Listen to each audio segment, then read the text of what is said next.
Thank you, Las Cahirlach. And I'm speaking to the amendment, Las Cahirlach, but it's becoming more and more obvious as the evening goes on that this legislation is completely unworkable and unjust. And I don't care how many Fianna Fáil, Fine Gael or Green TDs stand up and try and rationalise it.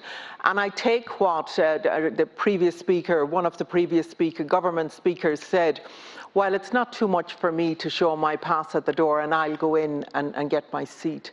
And I really thought of Rosa Parks, and I thought of the segregation that's been done here.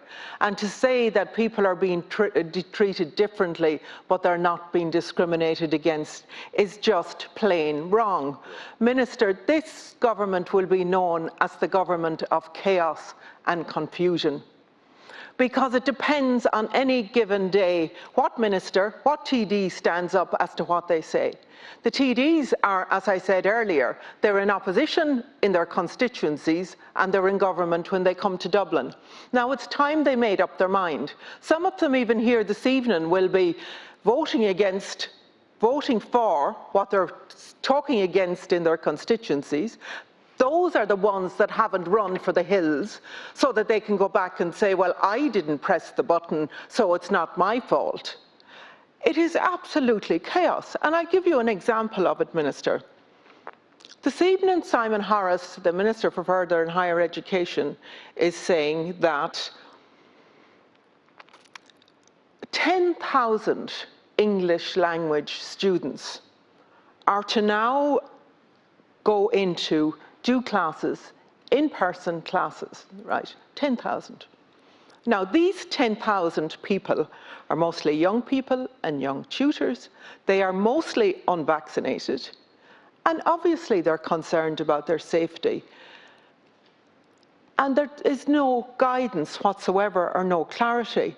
Now, this is a very fragile moment of the reopening of our society. So in the same week, even the same day, that the government is passing legislation to preclude unvaccinated people from indoor dining, and they're telling staff and students that they have to return to in-person class. And I want to ask you, Minister, did the Minister for Further and Higher Education ask your advice on this? Did he discuss it with you? The situation is even worse for Stamp 2 students, who will effectively be forced to return to in-person classes due to their visa requirements. If they refuse to attend, they could lose their visas and be deported. More chaos, more confusion. Most of these students work in nursing homes and as carers, but regardless of their job or their personal health conditions, they are being given no choice but to return to in-person classes. And yet they're told that they can't sit in a restaurant if you have ventilation, all of the safety measures in place.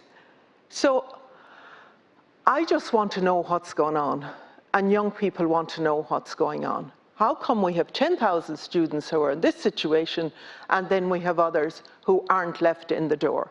And I don't care how comfortable the vaccinated Fianna Fáil, Fine Gael and Greens are when they take their seats inside in the restaurants. We cannot segregate society like this. And to compare it to, well, we did it with the over 70s. Yes, it was proper and evidence-based advice for over 70s to have extra protection during the period of COVID and at the beginning of COVID for their safety. It is not the same as what is being done now. And the unworkability of it in terms of, if you talk to restaurant owners and you talk to pub owners, they are not going to go and check every individual coming through the door. Like, it is just not going to work. Now, Minister, this is the First Amendment here on it. You seem hell-bent, and the government seems hell-bent in pushing through this legislation.